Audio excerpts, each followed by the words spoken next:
Go ahead, Shariff. All right.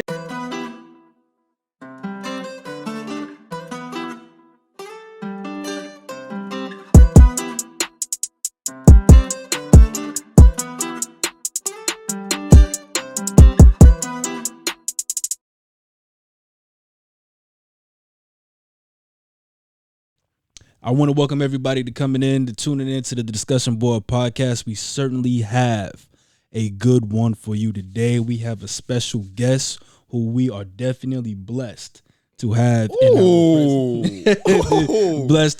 in our presence. So I present to some and introduce to others the head coach of the Pace University football team, Andy Rondeau. How you doing, Coach? Yes, sir. Boy, that is a warm. Josiah, do you owe me money or something? That is a warm greeting right there. Oh, man. Coach, listen, Coach. That is a warm greeting. Thank you very much. Yes, sir. This is cool. It's been fun to chop it up with you guys as we come into this now, and let's keep it rolling that way. Yeah, absolutely. Okay. Absolutely. And listen, anytime you want to be on here, we would certainly love to have you. We definitely love the insight that you continuously bring. Mm-hmm. And we just love the relationship that we build. I know that's one of the things that we talked about in our senior meeting. I'm not sure if you remember, but that was one thing that came up, and I definitely love the relationship that was built from the time I came in. Matter of fact, scratch that. From the time we met at Bentley, to the ending project, to the ending of my senior year. But definitely love to have you on. And we got a couple of questions that we love to ask you. I know we sent it ahead in advance, just so that you were prepared. And one of the first ones that we want to ask, which you kind of talked a little bit about, was, just kind of how's the team doing? You got hit with COVID, a year off almost. Is what it feels like, but we just want to get an update on how things are going with you and the team at this point in time. Well, thanks so much. Hey, look, just to double back on that, do you remember circumstance? You remember at that day in Bentley, It was a rainy day, so we were stuck in the gym on that rainy day because the fields were this and that, and it was coming down cats and dogs. So just think of the fortune of that right there, where, boy, we were that massive camp with those hundreds and hundreds of kids. And I think kind of based on the fact that we were milling around in the gym waiting for the weather to clear. How crazy and cool is that, Yeah. Yeah. But they need to stop my one. I played in the rain at Bentley when I went to the camp. You did? Yeah. But you didn't meet Coach there. It's not the same. Stop interrupting on my story. This is our story. My fault. Go ahead. Free. We got another thing going on. You and I will talk about that in a minute. Chill, Coach. I'm going to let y'all rock. Josiah, so if I had spoken to you 3 or 4 days ago, I would have said, hey, everything's going great. And you know what? We ended up having a contact tracing outbreak on literally on Friday. Wow. And so we went 10 weeks and 3/4 of a week. We really the thing. We had to shut down one group of testing. We had like 5 groups of testing. We had to shut down one group for testing, and we were not able to do our spring scrimmage or our final scrimmage, which would have been yesterday. Wow. I know. And so the thing about it ends up being that, we dwell a lot of times on COVID and the negativities of it. And I think we could all see that there's some things that are sprung from it that are good. And I don't mean to be dismissive of the challenges, but, if we can learn that lesson that we don't know when our last practice will be, and that, every day that we have, we got to I definitely need that lesson from time to time, because I tell you what, this last 10 and a half weeks, like I said, it has been a grind with the testing and the kids, and they've been great, but it's just been a grind. Part of it has been what I've said about everybody. It's like rebooting a big supercomputer, or maybe it's like restarting a very, very cold, old engine, and you're trying to get it started and bringing different systems on board, whether it's initially conditioning or whether it's initially, hey, I got to do the schoolwork and train this amount of time this week. Whereas in the past, they hadn't had to balance all that. Whether it was getting back into fundamentals and having guys play with a bent knee and taking on block. All of this has been like starting over to a good degree. Mm-hmm. And, dusting off offense and defense. Oh, yeah. Isn't this that? Mm-hmm. Oh, no. It's actually instead it's this. We do this instead. So, all of that's been good. And then on top of that, we've got a full class of freshman guys that are trying to figure out if the ball is pumped up or stuffed. Right. And so, but it's largely been good. The spirit has been good. Mm-hmm. And they've been coming back online at a good rate. Mm-hmm. And, I think it's disappointing. Everybody wants, this is the second time in a row that we've kind of disbanded campus, just like, it's over, and we never had any closure or any clarity to it. But certainly we've accomplished a lot more this year than we did at this point in time last year. 100%. And, boy, man, we were testing 3 times a week, and you should have seen them all. You would have been so excited for guys. Everybody waking up every morning or 3 mornings a week between 6:15 and 7:15, because if they don't test, they don't practice. Mm-hmm. It was no complaints, at least not to me. Right. And it was great. Yeah. It was great. And, I would expect that. I would expect that from them, just because of how long, like we spoke about that earlier, how long they've gone without this sport. And we have to remember how much of a passion it is for a lot of us. You know what I'm saying? Like, a lot of players that are playing currently.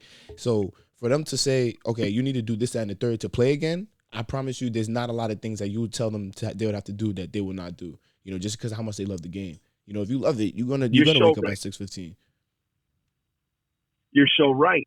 They were so willing and so open, and all kinds of crazy things like you can't go into the locker room or blah, blah, blah. We can only go in the locker room 4 at a time. And, you got to change out in the field, like in some of our high school programs that we've been around. And nobody batted an eye, nobody batted an eye. And you dealt with it and say, okay, this is our way. This is the new way. Mm-hmm. And it was largely good.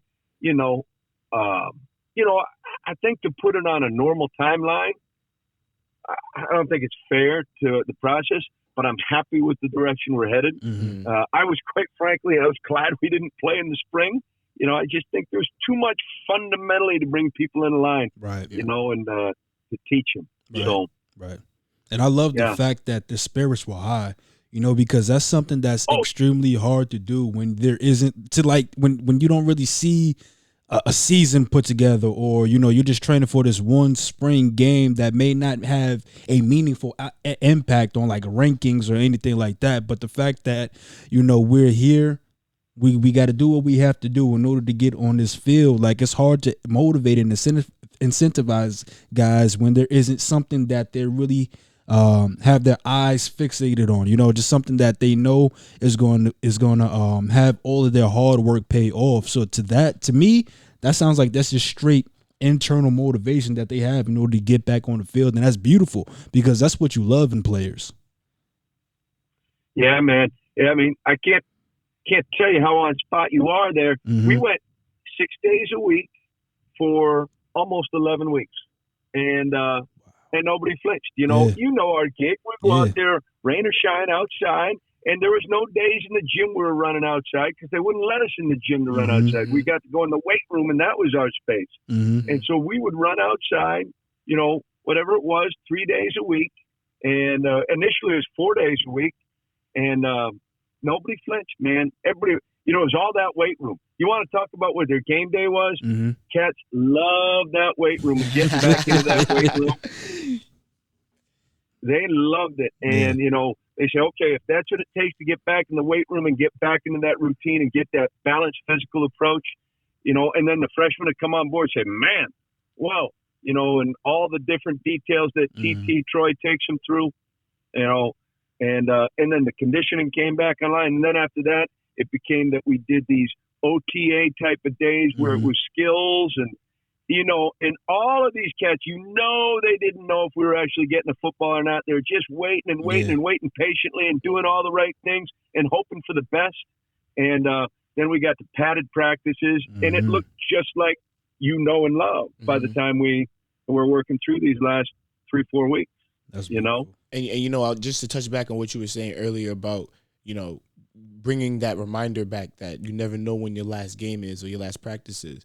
I think, COVID kind of made everybody kind of think about that. I remember when I was a football player, and even though you still had that mentality, it was sometimes it was a little bit less significant than others, just because, the grind and everyday process. Let's say in training camp, you're not thinking every day, every practice be my last practice. You're thinking about, in freshman year, we had two days. 2 days, yeah. You're thinking, I'll get, if I don't get it right now, I know I have. You're not really thinking about that. But for COVID to happen and for it literally to be like, you literally don't know when you're going to play football again, that I think that fear can motivate a lot out of an individual who loves the sport the way a lot of people do. So yeah, I'm so happy that those guys did that. Yeah, I commend them a whole lot. I commend them for that. Totally. Like right, Reef, like you said right there, like we're going to go into our exit meetings next week right there, and normally you could look at a team and you could say, yeah, this guy looks like he's at the end of his rope, and there's always a surprise guy or two that they're going to retire from the sport for good reason. Time waits for no man. Football doesn't last for everybody. Sooner or later, whether it's your health, whether it's your finance, whether it's your interests, whatever it is, football leaves most of us eventually.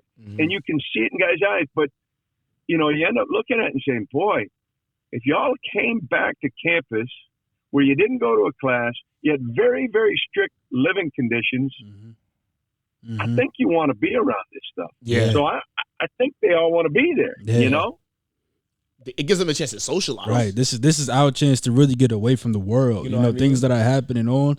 A lot of it which we can't control, but when we step on this field, I know I can control how hard I go. My work ethic is dependent on me, so I think that's really just a place of joy, really. Yeah. Might be the only thing that seems normal to them. Yeah. 100. It was like organized recess, Yeah, definitely. Right. All right, Coach. So, go ahead. No, go ahead. I was gonna say, so, that was just the update of plays that you do have in college, and what I really want this episode to really focus on is that recruiting process. So the kids that are trying to get into college, work their way onto a collegiate team, and I wanted to get you on here so that they have an understanding of what that recruiting process is like, what it was like and what it is like now, because there are a lot of young athletes out there who don't know. And even when we were going to school, me and Reef, when we were getting recruited, there was still a lot of kids who were unaware of how intricate this process can be and how early that you do have to get started if you're trying to put yourself in the best position. So that's why we really definitely wanted to get your take on this. The first question that we have geared towards that is, in what ways, has COVID permanently changed that recruiting process? Not just the adjustments that you had to make this year, which you can include, but what do you think recruiting will look like down the road now that we were hit with the pandemic? Yeah, I gave this one a good amount of thought because you bring it up the right way. Okay, hey, just because it was this way before, it'll probably trend back in a lot of ways. But I think that Zoom communication or that appearance of face-to-face communication for home visits and family visits, I think that will end up being a standard. And now everybody has a reference point to it too. And we all get tired of our Zoom calls. We've all had enough of that right there. But I think, and I think, moms and dads and coaches and kids will understand that, hey, this is now a recognized or common form of communication. Yeah. So, if you want to talk about doing a home visit, where what we had a whole bunch of is where the family would sit down in front of the camera and mom questions are different than dad questions are different than student athlete questions. So when you can create that dialogue, it becomes far more complete. So we used to do that in a home visit. And even the home visits would, you couldn't get as many done. Well, now with Zooms, you can get a lot done. 100%. And you could say, hey, this family is on schedule and they understand recruiting. Or no, they've got their own picture of recruiting. And, you can get a gauge for all that stuff. And you can find out, hey, there are some stereotypes. And oftentimes it's, hey, mom is the one that's thinking about education and dad is thinking about athletics. And that's often what it is. Not always, but certainly sometimes it is. But you can get a feel for, okay, if I've got an issue with this, I would reach out to this person in the circle of trust. And if I've got a question about this, I would bring it to this person. Or I can say to the recruiting coach, hey, you've got to have a side conversation with this family because, they don't understand this, or, because there are so many misconceptions. They don't know. And God bless somebody who walks blindly into a circumstance with confidence. That's an amazing gift. And sometimes it's on point, but many times it's not, right. Or at least from the direction that we sit, So I think that Zoom call and that ability that maybe you would get that on a campus tour, maybe you would get that in a home visit. I think that will become a supplement to the whole process, a regular. Got you. Yeah, and I think that's actually, like you said, we've had enough of our Zoom calls, but I think at this point in time, that is something that can definitely be used for a purpose like that. And I do believe that it gives parents and families just a chance to really be able to sit down with a coach, because sometimes I've never had a home visit, so I wouldn't know, but parent I think some people of the family may not be able to make that home visit or anything like that, or really understand the significance behind it. But a Zoom call, like you said, you can knock a lot out, and you can talk to a lot of different people with it as well. So I think Zoom is something that's definitely vital, and it shows its importance, especially nowadays. Right, and it's not the same as eye-to-eye contact, right, because the camera is a little bit, but you could see body language. Yeah, you could see items. You could see items that perked interest. You could see items they weren't interested in. You could see a guy who makes a good presentation, who's got his head up and his shoulders back. And you say, oh, he got a good foundation. All that stuff comes out. And you say, well, at least he recognizes that, or he's trying at that stuff, right? And, I could pull the Andy Rondeau and say, hey, look, shut that TV off in the background. We're here for each other, right? And I can do those things that maybe you can't if you're just working off of email or social media or even a phone call, Yeah, I think that's huge. Body language, definitely. That was beautiful. I think whoever's watching this, make sure you're paying attention to that, because all of that stuff, coaches is writing notes. They taking notes down of everything. Next question I wanted to get into, Coach, is, how important is film now? That players can't get on campus, for a campus visit or a tour or an in-person workout. I know I've attended one of those, didn't you? You attended one, Reef? Yeah. In-person workout. And then also being that coaches may not be able to attend games like how they used to. So how important is film now? Well, yeah, it is. And I think in our sport, because of the broad size of a recruiting class, there's going to be 30 or 35 kids in a class, and you don't ever get to see them all playing games. So it's always been big. And like you said, those workout environments. Yep. I would tell you that we weren't able to have workouts on campus this year, but we did sneak to some of those privately run workouts. Okay. And whether you can get to that engagement right there, and I don't think there's any such thing as a bad workout, right? It might not have been the best. It might have been overcrowded. It might have been less coached, but I don't think we can have a bad one there. Yeah. So all of those things, I think this summer are paramount, because there's a whole bunch of colleges right now that are very skittery about what will camps look like. Now, I'm normally not an advocate of a privately run workout or combine or whatever they call them these days. Because sometimes they can be a money grab where a guy is just going to count the money. Yeah. But I'm not sure what other avenue we got. Yeah. I think that might be as good as we've got at this point in time. Because the colleges are nervous about having camps on campus. But the video, like you said, is giant. And so I'll try to bring it really close to home right now. My son is a rising senior, and he just went through this spring season right there. And so, I got to see all of his games. I got to go to all his games as a parent. He had 6 games. And, Reef, I don't know if he's going to listen to this, Josiah. I don't know if he's going to listen to this, but let me tell you something. He don't run to the ball, and he don't finish. And he thinks he's doing a good job right there. Like on the hit squad, he ain't the first guy down the field on kickoff. And I just say, hey, you ain't good enough. So now you ain't good enough to be third. Yeah, right. You know Rondo going to be on you for that one. You know he's going to be on you for that one. Who do you think you're going to be if you're not first down the field on the kickoff? Yeah. But and it's so hard, if you are a player that aspires to go to another level, then you have to do things that nobody else is doing at the level you're at. Yep.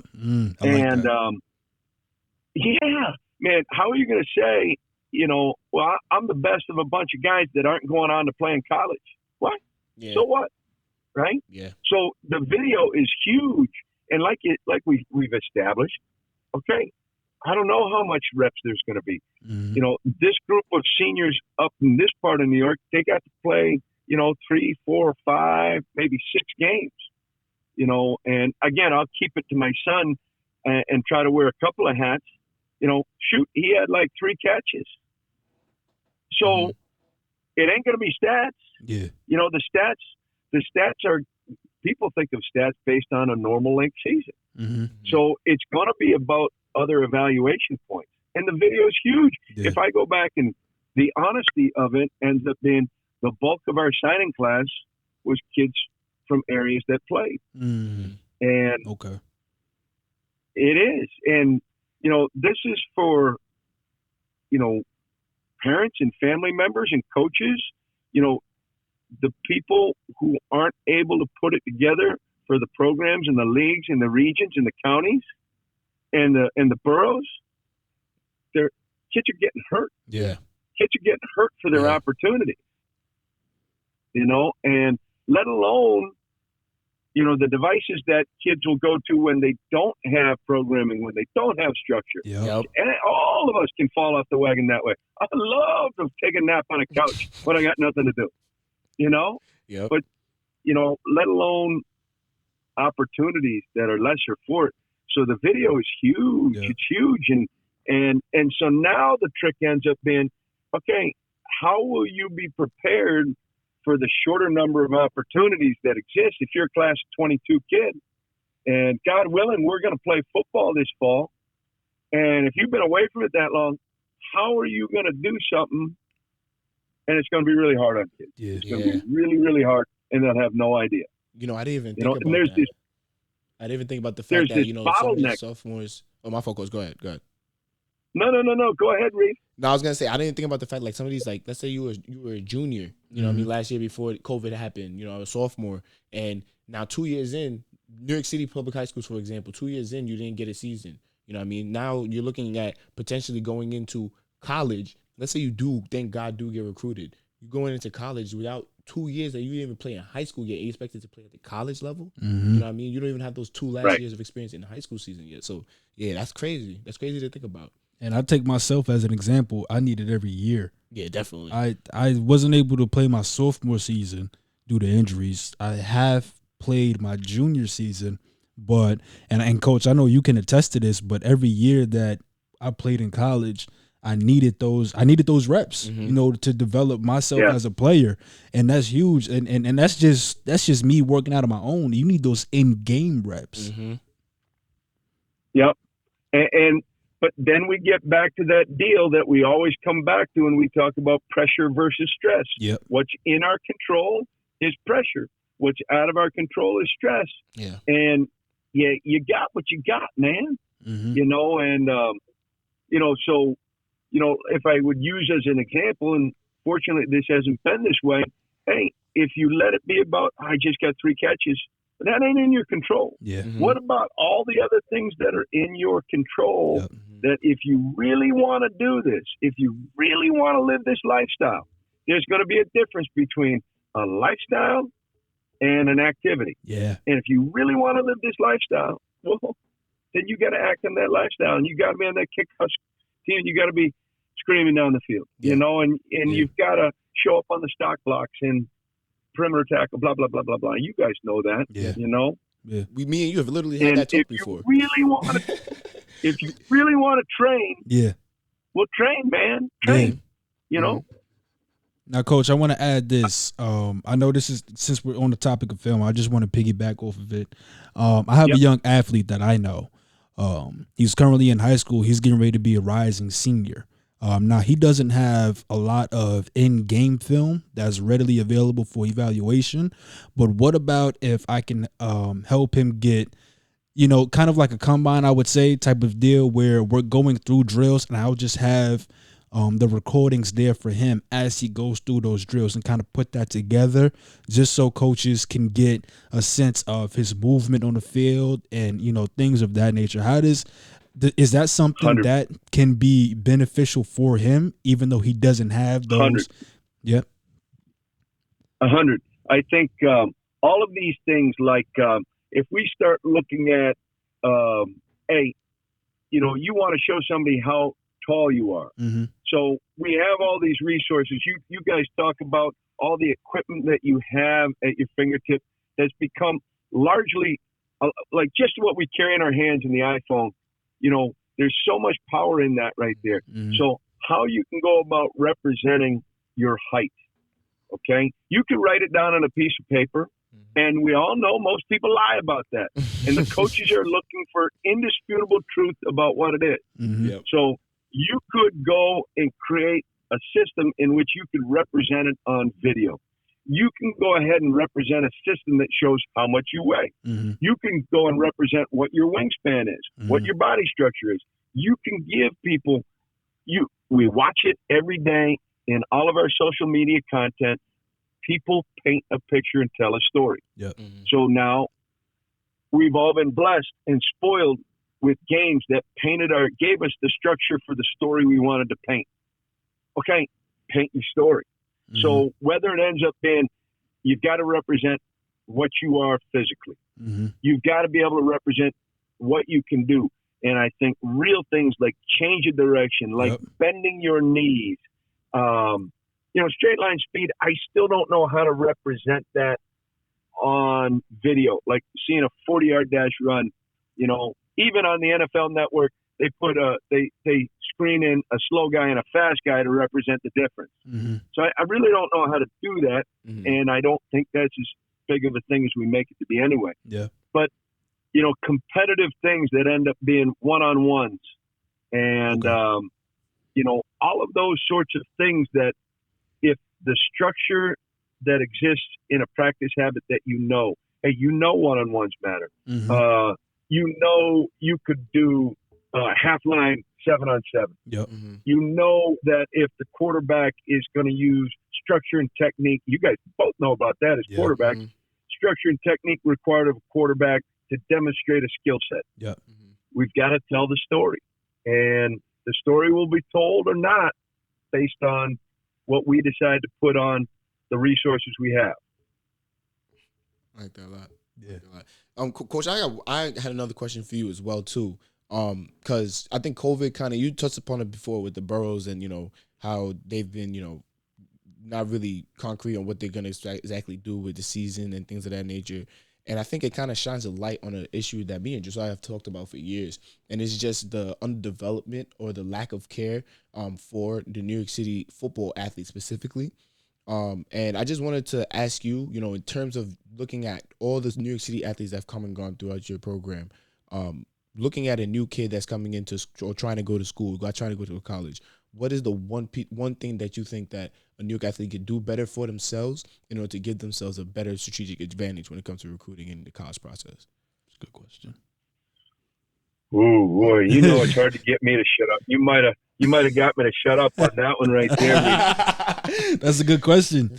No, doggy. So I always paint this picture right there. How do you get ready for something that you don't know what it is? Mm-hmm.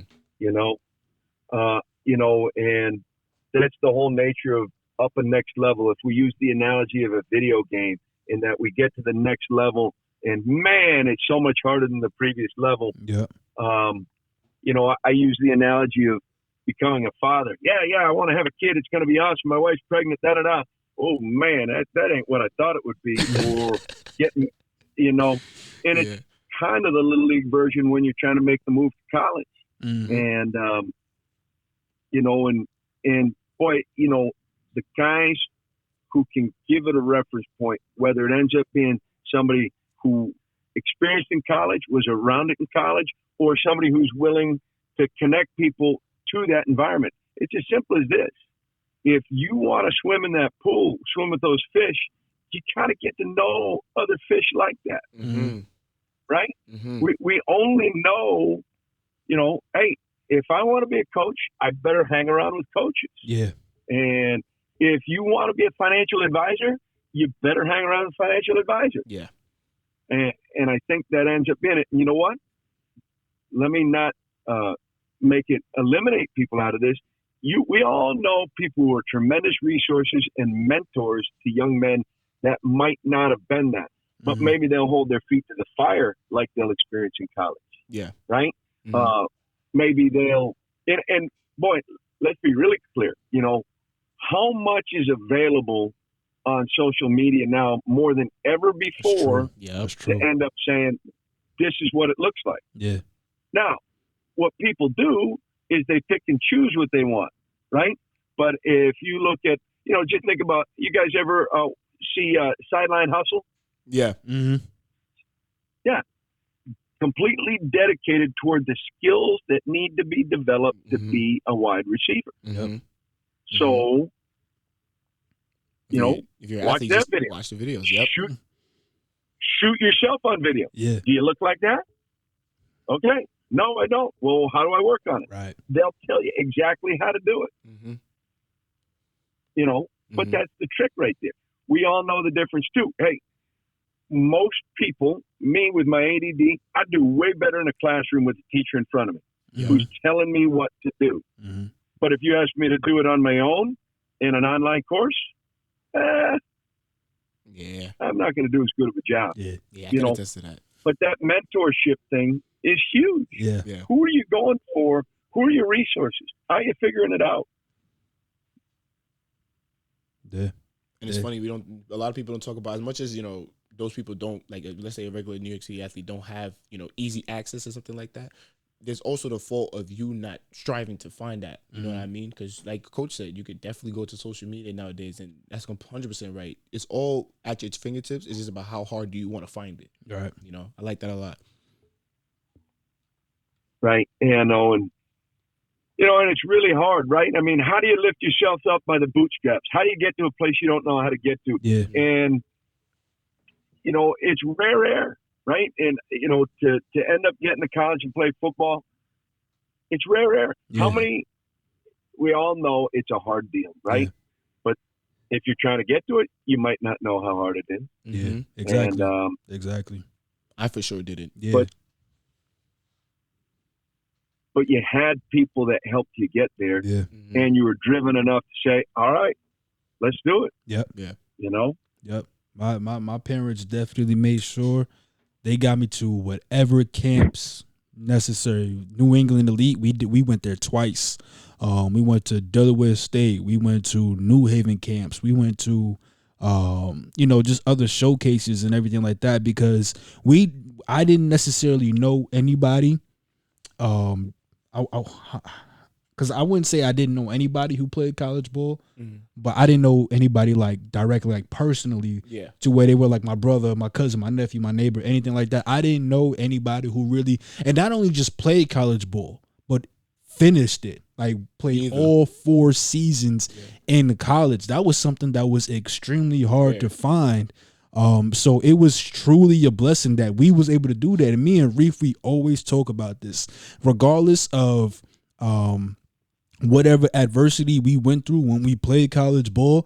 We were proud in the fact that we were among the few that we knew from our graduating class and the classes before us that was able not only to play college ball, but to last all 4 seasons. Yeah. You know, even when you look at the especially from the boroughs, even if you look at the players that came in with our recruiting class, Not a lot of them finished all 4 years Yeah. that came out of the borough. So that was definitely something that we were extremely proud of accomplishing. And now it goes back to what Rondo was saying with, you know, like how much do you understand of what's going to be asked of you when you get there? You know what I mean? Because I think a lot of it had to do with the discipline structure. You didn't have that same discipline structure in high school football in New York City to like what you have in college football. So now you saying that you love it enough, you saying that you're passionate about it enough, but you haven't really tested that fire to show if you really are yet. True. You know what I mean? So now you get to the college atmosphere and it's like, all right, do you really love it? Because now you're gonna have to wake up this morning, you know what I mean, and start and have these adversities to go through your freshman year. You know what I mean? Your sophomore year is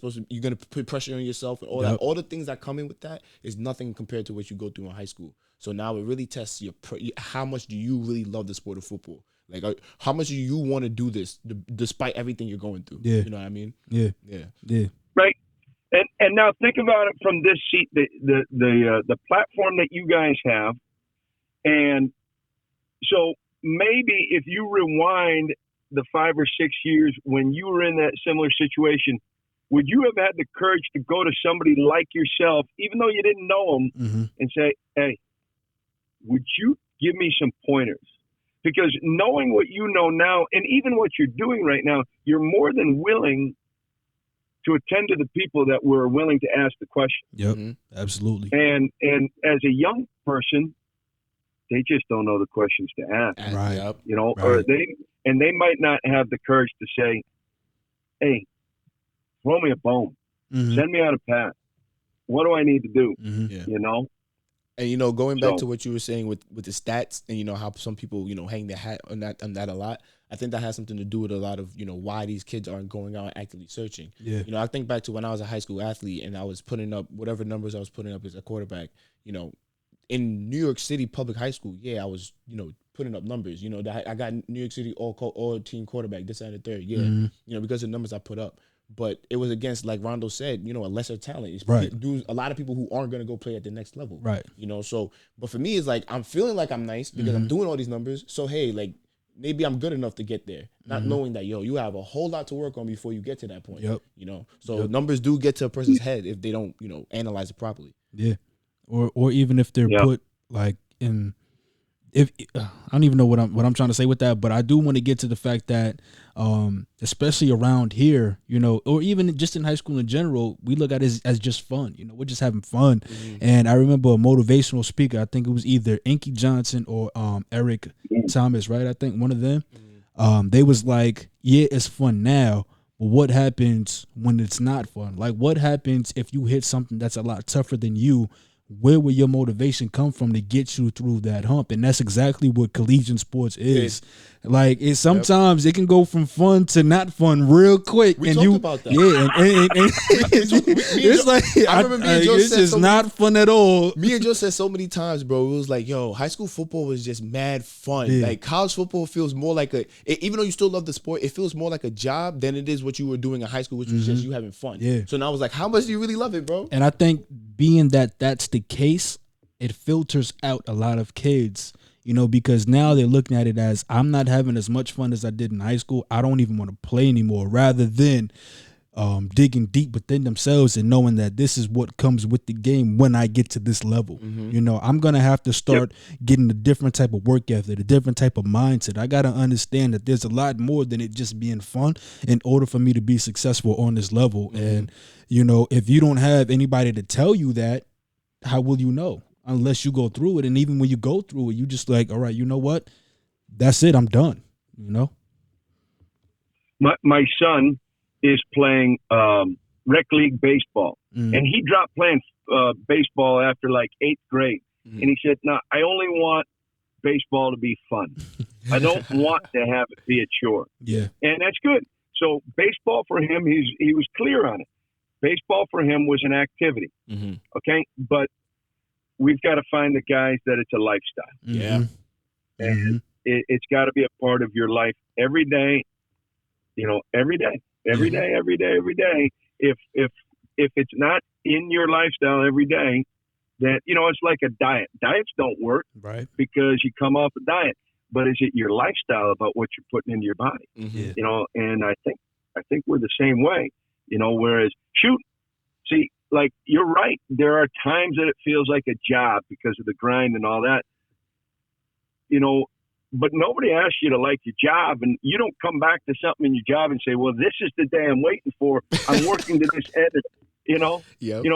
I've had guys who have gone into business and sales who used to coach, and they say, geez, there was always that achievement that you could end up taking pleasure in the game for just a minute, and then you can move forward. Well, you get that sale, nobody cares. Yep. Get another one. Get another one. Get another one. Yep. Yeah, that's true. Yeah. But that's what I miss about football the most. Just like that feeling of always like, striving to get to somewhere and feeling the satisfaction of getting to that point. Because it is a big moment. Yeah. When you hit that 400 or 405. But when you get your first tackle in a game, it's like that feeling. Like it's like, yeah. This is what they meant with hard work pay off. Yep. Yeah, or even, just getting on the bus. Yes. I mean, I've been doing that for 30 years, and I just say, let's go on a bus to play a game. What kind of country is this? This is great. I'm on a bus with all these dudes, and we're going to go play a game somewhere. How great is that? Yeah. Definitely. Making the bus, too. Oof. Making better be on time. Yeah. Oh, no, yeah. Oh man, it was always the funniest thing just watching a couple of those stragglers running up down the hill. Oh man. All right, Coach. Yeah. Next question that I have for you, and I think this is really just more specific to those who are getting ready to go into their senior season, I would say, and even some that had their senior season already. But what's the process like evaluating players who didn't have a senior season? Well, okay, all right. I'm going to dig in, and you tell me if I'm too deep or too vague. Okay. Recruiting is a numbers game. Okay. So let's take quarterback. There's only one starting quarterback. And let's take linemen. Okay. There ends up being 5 of those guys who start. There's one running back on the field at the time. There's 4 DBs. It's a numbers game to start. Yep. Okay. So I get a little bit surprised, or I think it's naive comment that you guys are perfect examples. Okay. Because you said, I'll do whatever it takes to play. I'll go wherever you need me to play. And you recognize the numbers, and you recognize that. So I get a kick out of kids who say at the age of 16 or 17, I'm this. And I say, how do you know what you are? Why are you going to go and limit yourself or define yourself at 18, 16? Be what you can be, because it's a numbers game. Now, how else is it a numbers game? It's a numbers game because it starts off with raw numbers, height, weight, strength. Yeah. Right? It starts with that. Now, what happens in the numbers game is, we can watch it in the draft next week. The tallest and the fastest and the strongest guys are going to go soonest, whether that's right or wrong. Yep. That's low-hanging fruit for we evaluators to end up saying, I did good, right? This guy had all the numbers. Yep. Yeah. So that's the low-hanging fruit. So as the field becomes more equal in the way they are physically structured, there's got to be something else, right? What else is going to separate you? What else is going to separate you from the pack? And we can get into all of things that are intangible. Is it your effort?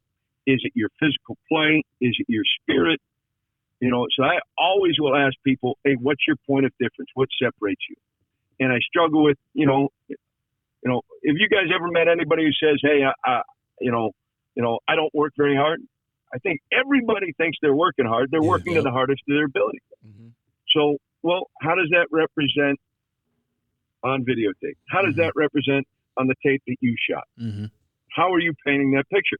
So as the numbers game, as the bodies become more similar, okay, I'm going to give less grace in the transcript.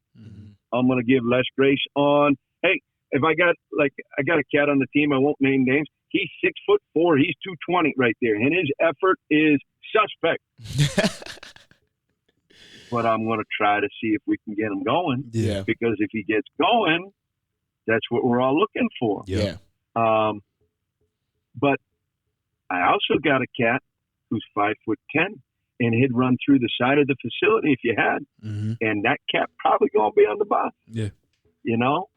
Wait, I think I know So what you're talking as it narrows down, if you can take real looks at what you are, and you say, my brother's a high school coach, and he's got a very good high school program, and he called me up and he said, "Hey, this kid on my team wants to play receiver at Harvard," and it was easy for me right there, and he said he's a 4.0 and he's got a great test score and da-da-da-da, and it was easy for me. I said, "How tall is he?"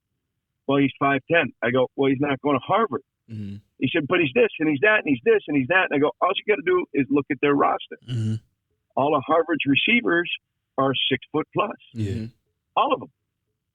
And so if a guy goes to practice and he could say, "I look like those guys," or if he could go on the webpage and say, "Hey, this is what they're looking for," then you can know. Okay. And there's only so many exceptions to the rule. Otherwise, it wouldn't be a rule. Right. And my man who's the 5'8", let's see, what could he be that we say? We say that he's the 5'8" tailback. Okay? That's got to go with something else. Yeah. And do you have that something else? Okay.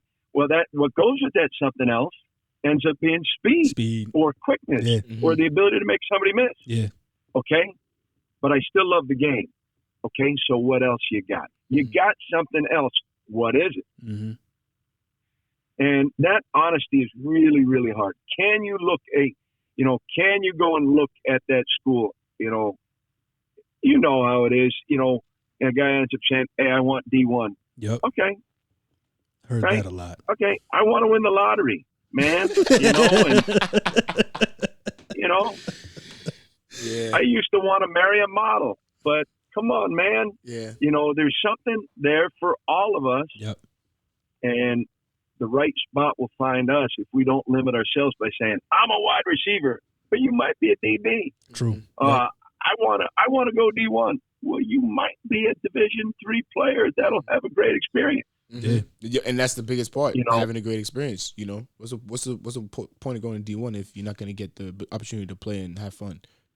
Go to D2, go to a D3, enjoy your college football years. And you guys know that. You went through all the toils, and you dealt with all the adversities that end up being academically and financially and every other which way. Which at the end of the time, right there, you say, "Don't worry about all that stuff too much." Do your best. Find a spot, and that's what every coach says. But that's what every kid ain't wanting to hear. Yeah, 100%. I don't know. I think I got off track on that, Josiah. No, I think that was actually beautifully put, honestly. Yeah. And it really makes a lot of sense, and just to see if I could try to break it down for those who are watching, because if you're not really in tune to what goes on and playing football in that recruiting process, that may kind of gone over your head a little bit, but essentially what he was saying when he started off with the numbers game is you got to recognize that there's only 22 players on the field at a time, 11 on offense, 11 on defense, and you're about one deep at every position most of the game. There are other positions that have different rotations, but it's not like you're always going to have the second or third string QB playing. So when you're going through that recruiting process, especially if you missed out on that season, understand that there's more to the game than playing that one position, and don't limit yourself to that one position. Be open to playing other positions and work on the drills necessary to be successful at those other positions should you have to play it. And I think that's extremely important because coming out of high school, I was one of those kids who was like, I'm playing QB. To touch on that, I played QB.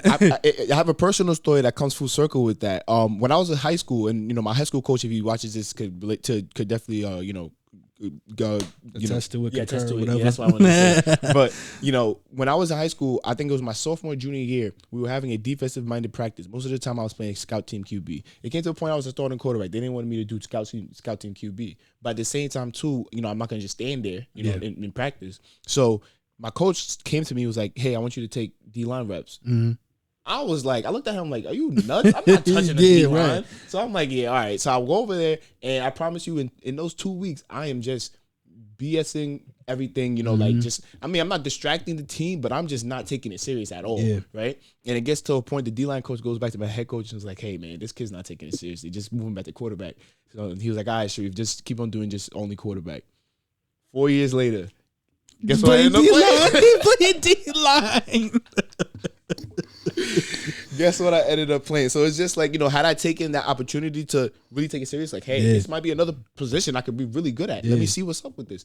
Maybe when Coach Rondeau did decide to make me a defensive player, D lineman, maybe I would have had some experience under my belt to take into that situation. Like, all right, I have an idea of what I got to do here. Instead of Rondeau and Mincy and, Gruber and Lazarka all attest to the rawness that they had to, take and mold to make a defensive player, so.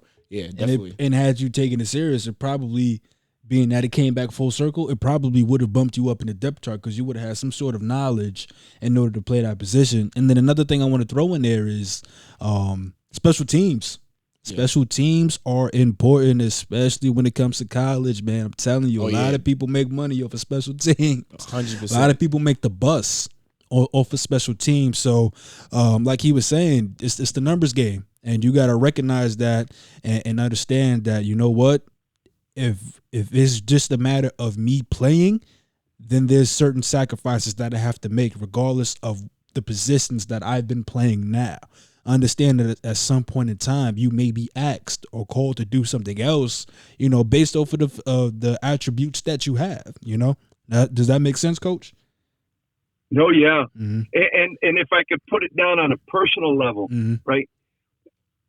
When a kid or a player is asked about another position, he's either thrown or offended oftentimes,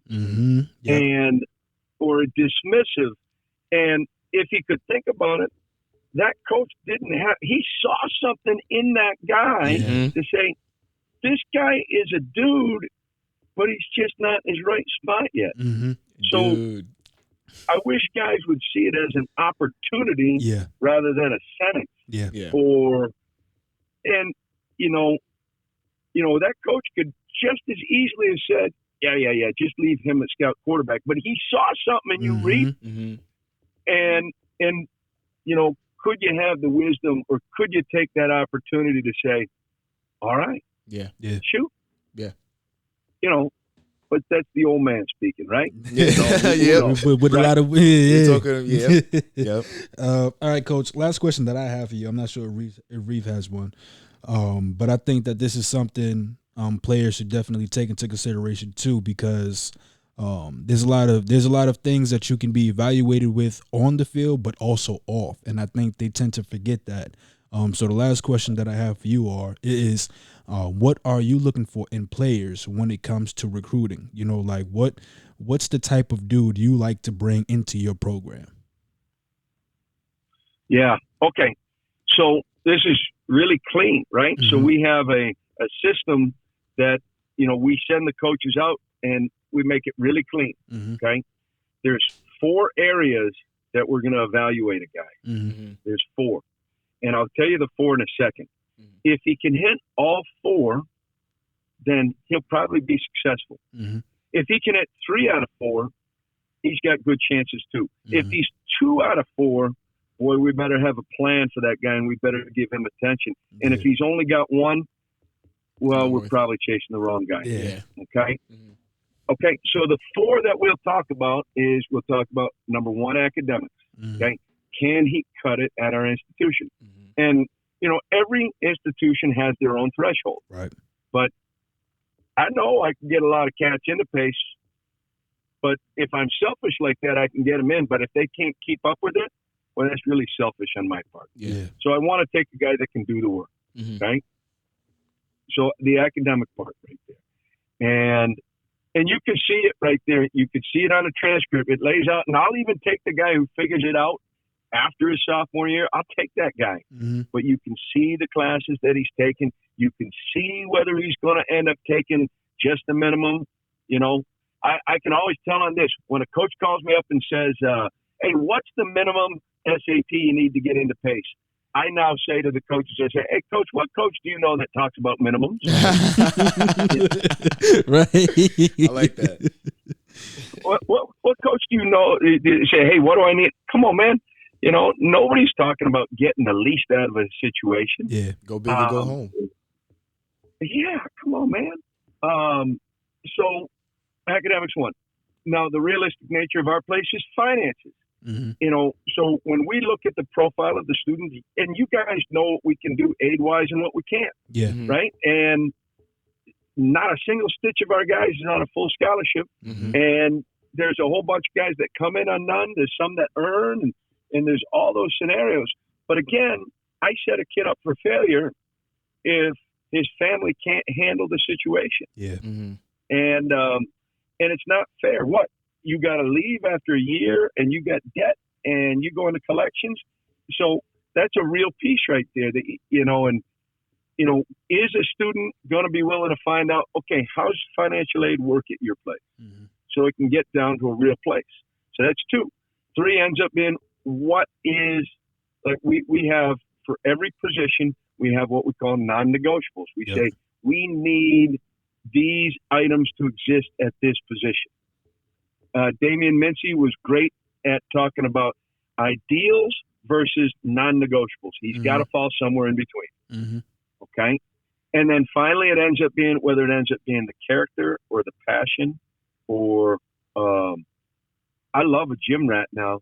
I love a guy who played 3 sports. Mm-hmm. Hey, I did track, I did basketball, I did everything because you just wanted to be around competition. You wanted that structure in your life. Yep. You wanted somebody giving you direction. Yep. I love those guys, Mm-hmm. you know. So in those 4 things, you know, if you end up saying the academics, the finances, the non-negotiable skill set, and then, you know, the character piece right there. Yep. Those are the things. And that's what we talk about all the time. We talk about those 4 things. And that's the way we break in a new coach. That's the way we hold the standard for the board, you know, and you can find out if a coach is falling in love with a guy's ability and he only has that one arrow up. Well, we ought to keep walking because the other, it's gonna be a bad thing for him eventually. Yeah. You know? Mm-hmm. So that's the way we do it. And, you know, and you say, well, okay, well, how do you evaluate that? Well, now I go back to the thing we started at the beginning and we say, what kind of cues and presentation and genuine characteristics can we witness in a dialogue, in a practice, in a basketball practice? You know, what can we witness? If, like, I like calling the people, like, who don't have skin in the game, you know, and when I was a regular air recruiter, you know, go ahead and ask the security guard. Go ahead and ask the guidance counselor. Yep. Go ahead and ask somebody who doesn't know what you're really poking around about.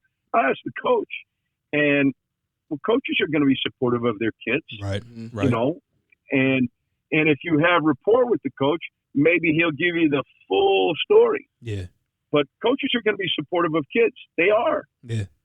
But who else is going to give you the other context clues about who that individual really is? Mm-hmm.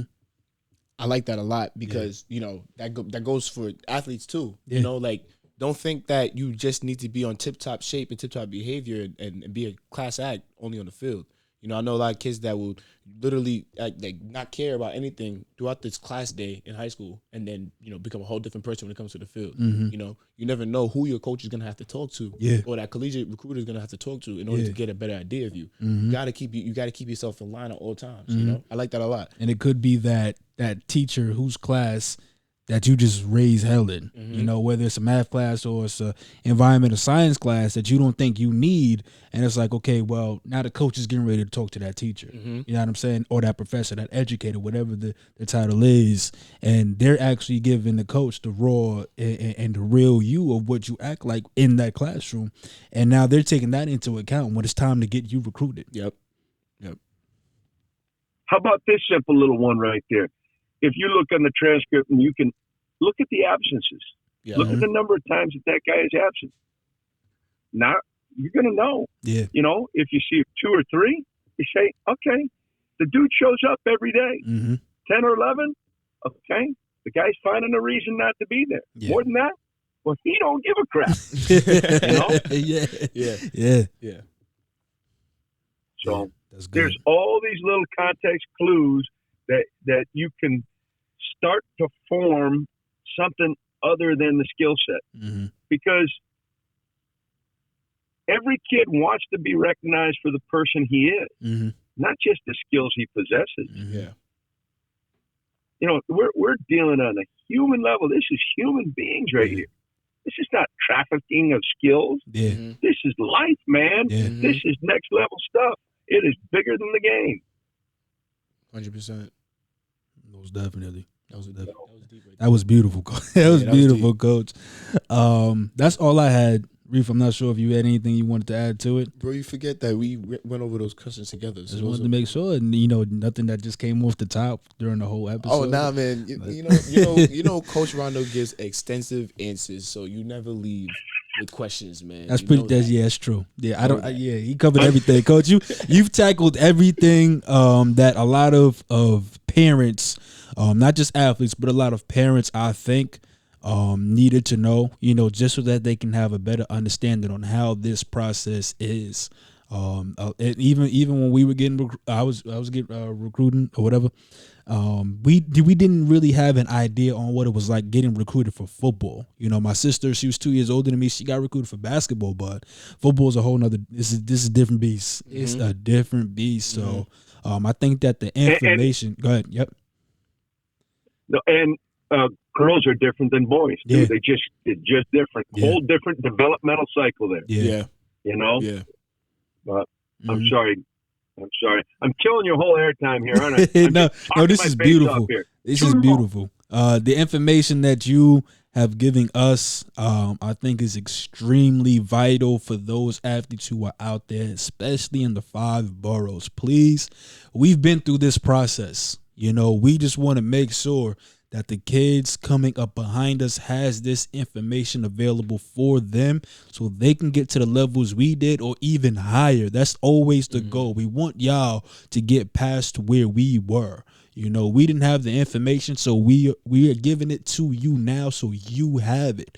We want y'all to get recruited. We want y'all to be successful. We want y'all to experience college, even forget the sports. There's a lot of kids who didn't even go through full 4 years of college. So we want y'all to be able to do that as well. And it's funny because you said, we were able to experience it and everything. But, even when I thank God that everything happened the way it did. Yeah. Because even when I was a senior in high school, I had a little bit more knowledge than the next person. Yeah, I was a little bit more, driven and hungry to get more knowledge than the next person. But I definitely walked into my recruiting process. I definitely committed into the school that I went to with a lot of it blindly, And I thank God that I was able to come to a place like Pace, and have the experiences I did because I could have ended up completely at another place, that didn't work for me. And then I ended up, completely different outcome. To learn as much as you possibly can. And when it comes to you deciding where you want to go and how those 4 years are going to go for you. Exactly. Yeah. Exactly. So we definitely appreciate you, Coach.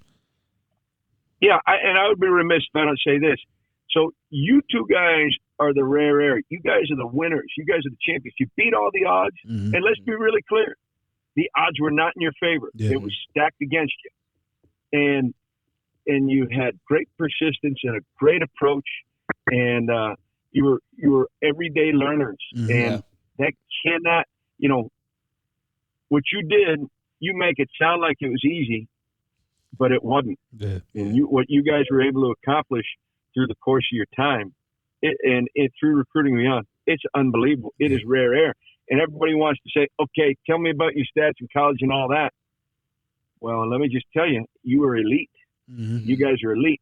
Stats, liars figure and figures lie. They don't matter. They don't. They don't. I like that. Yeah. Coach got a lot of gems. A lot of gems. A lot of gems. I like that. Yes, sir. But like I said, Coach, we definitely appreciate you taking the time out to join us for this podcast. Definitely. People who are out there, please tune into this. This is extremely good information that is definitely needed, especially if you have a young athlete at home. Get them recruited, and we're trying to give you the keys in order to make that happen. So tune in with us. We're on YouTube at DB on TV. We're on Instagram at _DB_podcast. We're on Spotify, What else? We're Apple Podcasts. So please give us a listen wherever you can reach us. It's always going to be good information. So thank you for joining us. Hey, if you guys are getting recruited, if you don't see yourself having a great relationship with your coach like we do with our coach after you finish, then you're probably not the place you want to go. Yeah. Thanks, man. Thank you.